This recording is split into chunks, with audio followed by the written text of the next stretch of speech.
Here's one thing that you might have not known about the C7 zo6. So most cars have a dipstick, right, where you can check the oil. Well, this is just like any ordinary car. It does have a dipstick, but the only difference is you can't check the levels of the oil in this car unless it's at operating temperatures. So if we pull this dipstick out right here, it will show that it has no oil or barely even anything, right? Do you see that?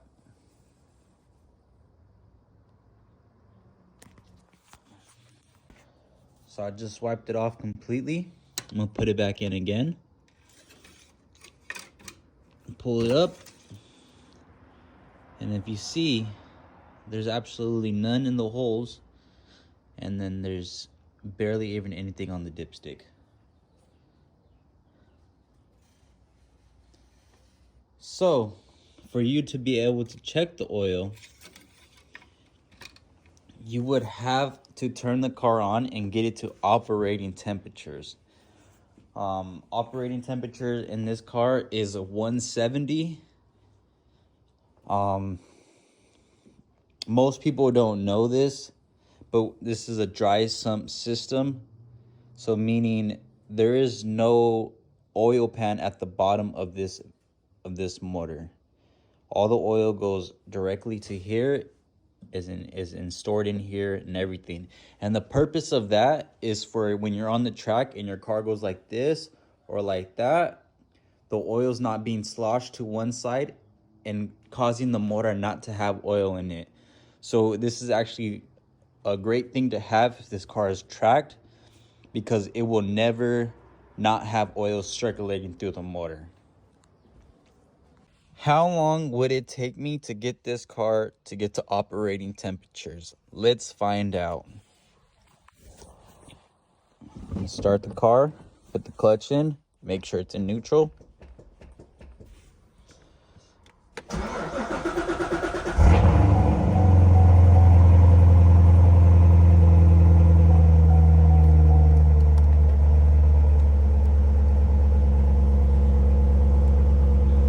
One thing that's cool about this car is that it will tell you right there when you first turn it on what not to rev it to, just to protect the motor.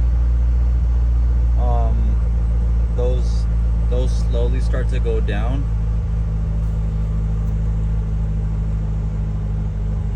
I'll go through the settings and I'm gonna change it to right here. I always have it in sport just because I like it. I'm gonna put it link to drive mode, and then I'll put it's in tour mode right now. This is what I always drive it in. This is my preferred to put it in because it shows you the engine, the oil, and then the oil pressure. So it's at 72 right now, and it is 70 degrees outside. Comment down below, how long do you think it would take to get the vehicle to operating temperatures? We finally hit 100 on the oil temp. Remember, we got to get to 172. And it's only been it's been 9 minutes and 30 seconds and we are barely at 100. This car oil takes so long to warm up, it's ridiculous.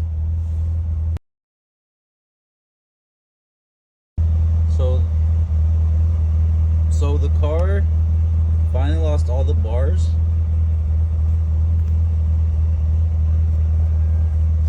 So the car finally lost all the bars where just like the safety feature of do not rev to a certain amount because the car is still warming up. That went all the way down at 12 minutes. We're now at 117 Fahrenheit with the oil. We've been sitting here for 15 minutes and we are barely at 136. that 138 now, but it was at 136. So 15 minutes and to barely get there is kind of crazy, to be honest. Now that we got the car to operating temperatures, now we have to let the car sit for 5 minutes until we can actually check the oil. This is a long and tedious process, wouldn't you say? So now that we are at about 5 minutes, I'm gonna pull this out, check it again, right? Wipe this off real quick.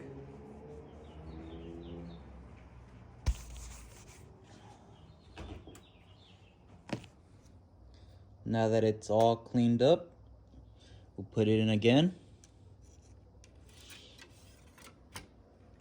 And now what it tells us is the reading.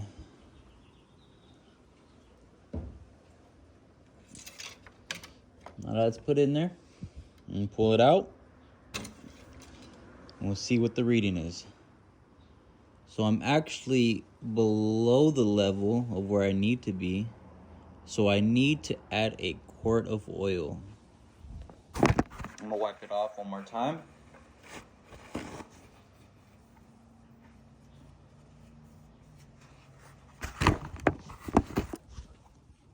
Put it in there.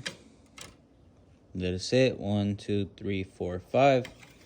And then now I'm gonna check it again. And I am very, very low on oil. So I need to add about 1.5 quarts.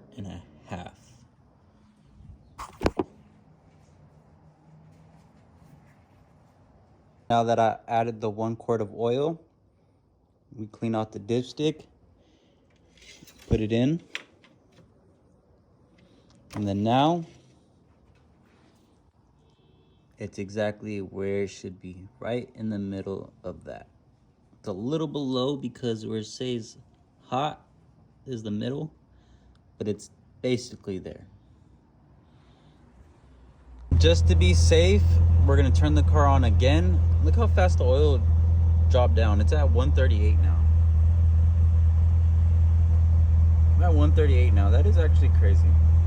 So we're gonna let the car get back up to 170, turn the car off, wait another 5 minutes, and then check it again. This is a long and tedious process, quite annoying to be honest, but this is what happens when you want a high performance car that has a dry sump oil system. Do you think it's worth it? On average, dry sump systems add anywhere from 25 to 30 horsepower to each car just because of the amount of oil it gets. According to Google, I'm not too sure. That's what Google says though. Jumped in my car just to see if it still worked, you know, because I just added oil, so obviously I gotta see if it still works. Yeah, still works. Sounds good. So now that the car's back to operating temperatures, we turn the car off again, right? I'm just gonna wait a little bit longer just because that 176 now, and it just barely got there. I'm gonna wait just a tad bit longer, about 20 more seconds, and then I'm gonna turn the car off and check the oil level again. So now we wait again for another 5 minutes. Uh-oh, chat. Hope we're not in trouble. Hope we're not getting a noise complaint or anything.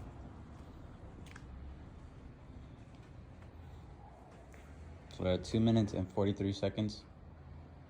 I think he might come over here and complain.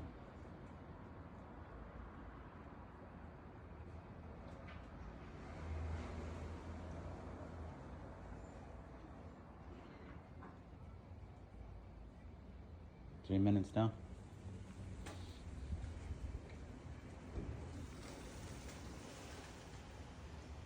Uh-oh. Uh-oh. All right, so we just hit that 5 minute mark, so I'm gonna check the oil again.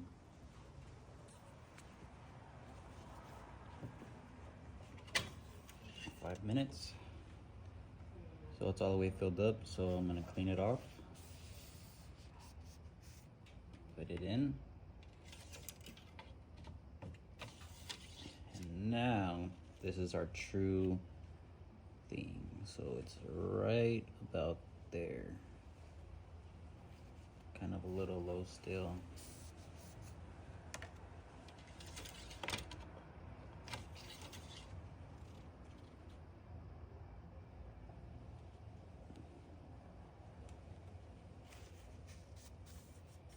Add a little bit more.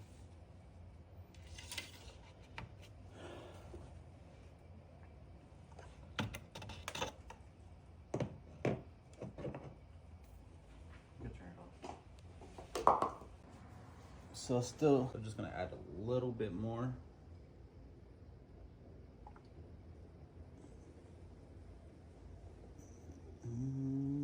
Should be good now. Some just to be right there. So I added about 1.5 quarts.